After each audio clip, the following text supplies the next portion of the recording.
See, the fever is an indication that there is disease inside. Fever is the symptom. So in this case, the symptom is the fear. Not the fever, but the fear. And the problem, the disease inside is attachment. If you experience a lot of fear, it means there's a lot of attachment. What is the way to get rid of it? Bhagavad Gita Chapter 4 verse chanting is followed by translation and commentary by Swami Mukundananda. vita-raga-bhaya-krodha manmaya mamupashritah bahavo jnana-tapasa puta mad-bhavam agatah. Being free from attachment, fear, and anger, becoming fully absorbed in me, and taking refuge in me. Many persons in the past became purified by knowledge of me, and thus attained my divine love. So this is a continuation from the past verse. He says that in this way, so many souls in the past purified themselves. They freed themselves from attachment, from fear, from anger, through knowledge of me. And then they reached me. Somebody said to his guru that, Guruji, I have got so many problems. And you say that God is all-pervading, He is everywhere. Why can I not see God everywhere? If He is everywhere, why can't I see Him? Guruji said, your body is full of bacteria. We all know that. It has got billions of bacteria. Why can you not see them? He said, they are there, but I will need a microscope to see them. Guruji said, you need an apparatus to see what is already there. Likewise, if you are eager to see God, the apparatus you need is a pure heart. Nirmala mana jana so mohi pava mohi kapata chala chidrana bhava. God says, those who are pure at heart will attain me. The Bible says, blessed are those who are pure at heart, for they shall see me. So, this purification of the heart through bhakti. So Krishna says out here that purity was achieved by getting rid of attachment. Attachment is the bane of humankind. The reason for suffering is attachment.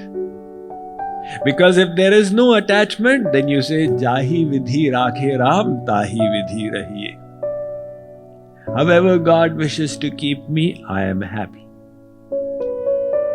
चाहे झोंपड़ी में वास कर, चाहे महलों में रहिए. But we become attached. I want to live like this. I want this bodily comfort. I want this security for myself. And the quality of my life should not get affected. These attachments, they cause anxiety. And then attachment leads to desire. So first you are attached. Now supposing you repeatedly thought that rasgullas give me so much of happiness, the mind started clinging to rasgullas. That is the attachment. And once that clinging is there, it is unavoidable. The desire will arise. So sangat sanjayate kamaha. Now the desire will come. I need rasgullas, I need rasgullas. Even while listening to Swamiji's lecture, the mind will in between visit the rasgulla. When will he stop? I hope I'm going to get rasgullas for lunch. Now it may not be attached to rasgulla. You analyze, where does your mind go while listening to the lecture? Swamiji goes and visits my child. That means the attachment is to the child. So this attachment causes desire. And when you get the object of the attachment, so nice. You enjoy, and then again the desire arises. So the contemplation goes on. How will I get the object of my attachment? That increases the attachment, and which increases the desire further. So there's a layer of attachment, desire, attachment, desire, attachment, desire. It goes deeper and deeper and deeper. So the simple solution to get rid of suffering is to get rid of attachment. And we say, no.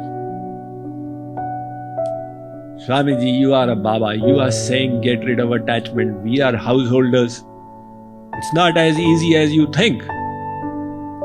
Well, one day you will have to leave the world in any case. That attachment will bring you back. Once, Narad and Angira, they went to a market, Chandni Chowk in Delhi. And there was the Kirana shop, the ration shop. So they keep the grain in gunny bags. There's a gunny bag of wheat and a gunny bag of rice. And a goat came, started eating the gehu, the wheat.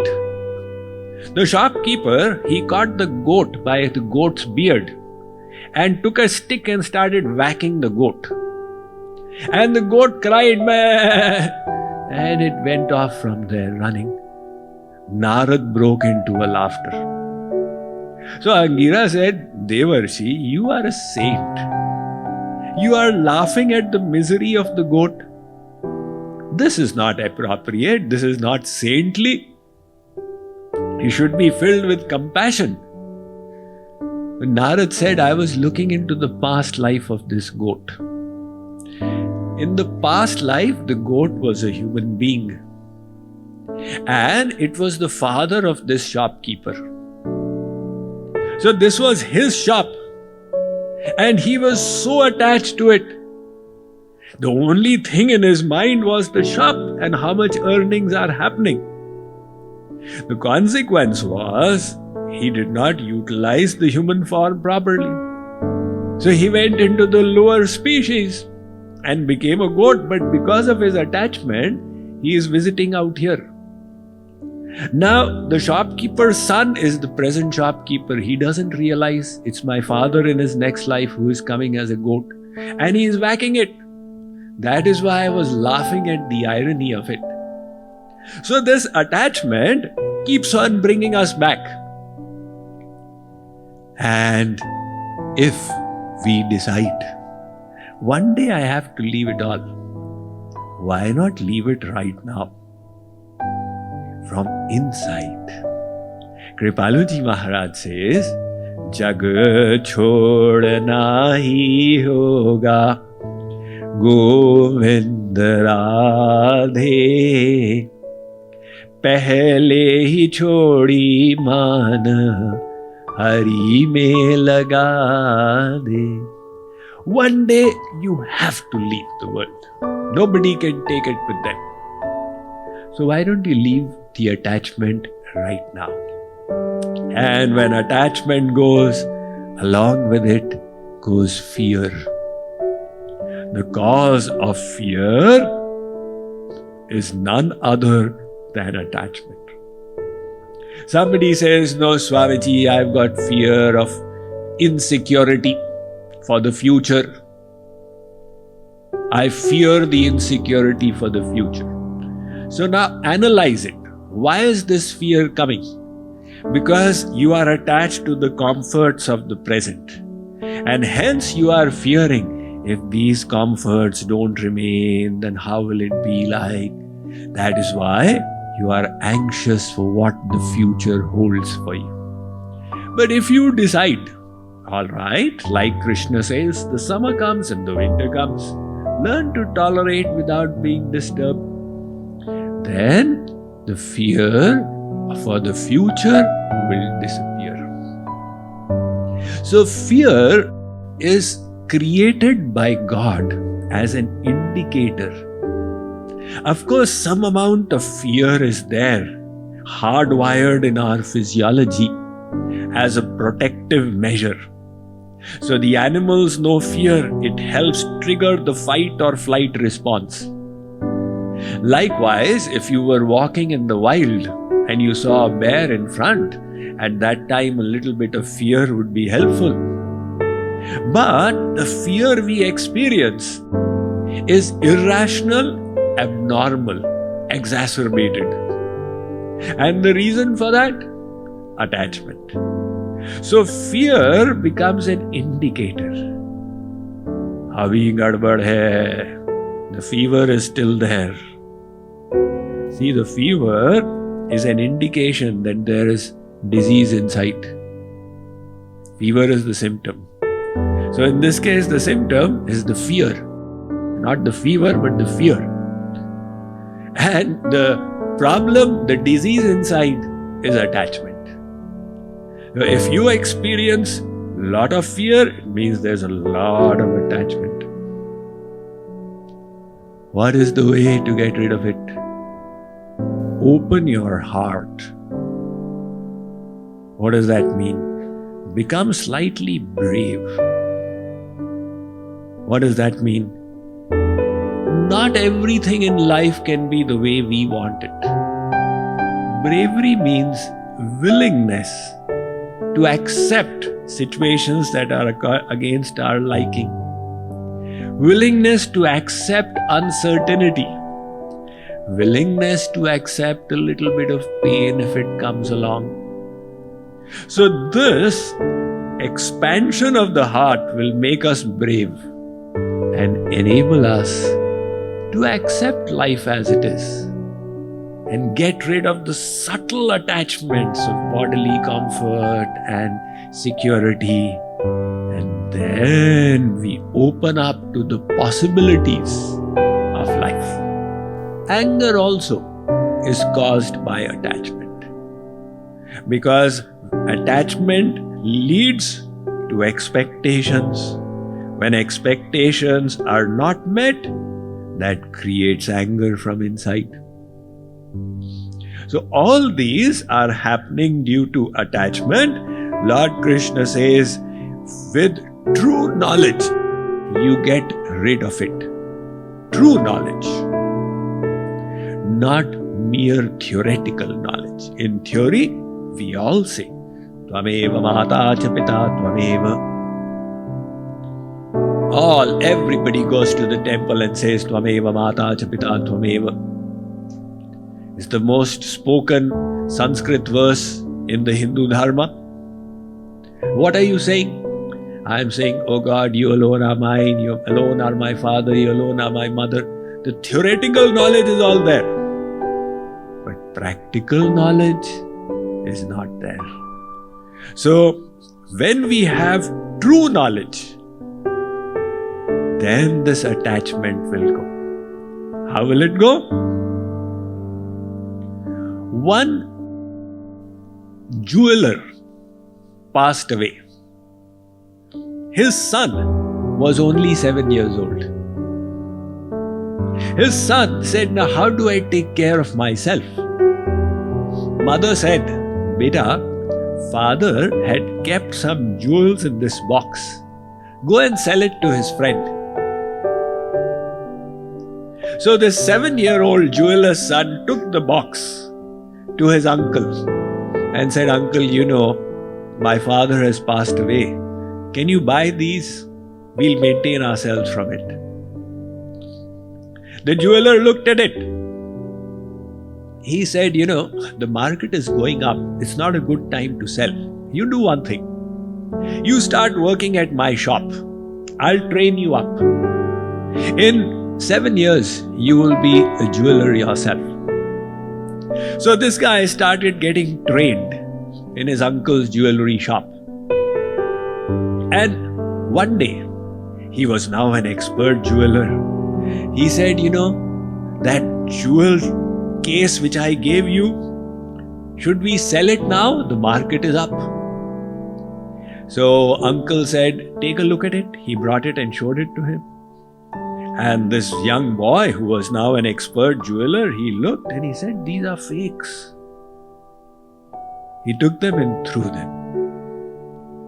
He said, uncle, why did you not tell me on the first day that they were fakes?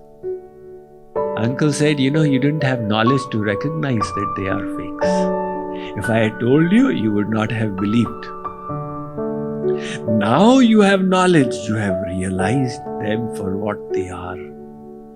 Similarly, our ignorance is that I will find happiness in material things.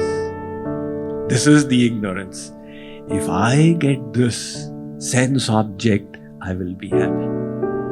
If I get this, I will be happy. This ignorance of ours doesn't go. I tried 100 times. No, I did not try correctly. Now I'll try, I'll get happiness. Despite 1,000 bad experiences, we still think, no, happiness must be there. When I was coming to the retreat, my flight landed at IAD, Washington Dulles Airport. So one Western lady came running to me. She said, I am listening to you on YouTube. So I said, very nice. Then she showed me opened YouTube and showed me the channels which she had subscribed to. And they said, what is your name? How do you say it out? It's so difficult to say. So I explained to her, Mukundananda. Okay. So she said, everything is all right in my life. But I have one problem. How do I find love? Now, how to explain to her? So I said, try and find selfless, divine, perfect love. She said, forget about perfect love. I want to find love for myself. I am looking around for love. So I tried to explain to her that you will not get happiness in imperfect love. She said, yeah, I had found it, but then it went. I said, that means it was not perfect love. So she was not willing. I said, you go and ask anybody. Has anybody found perfect love? You are not married, you ask the married people. She said, no, it must be somewhere. There must be that perfect love. I said, then keep on repeating the experiences again and again. You keep on getting disappointed. So the knowledge is not there that there is no happiness here. And that is why the running around is happening. Now when that running around is going to happen, the heart will not get cleansed. And Lord Krishna says, through knowledge of me, now you understood it was not jewels, it was my illusion, it was fake broken pieces of glass, throw it away. That is real knowledge, where you can see the so-called happiness and pleasures and love of the world for what they are. False promises, fake illusions, and cut them out to keep your focus on divine love, that perfect love. This is the power of knowledge. It will cut your attachment.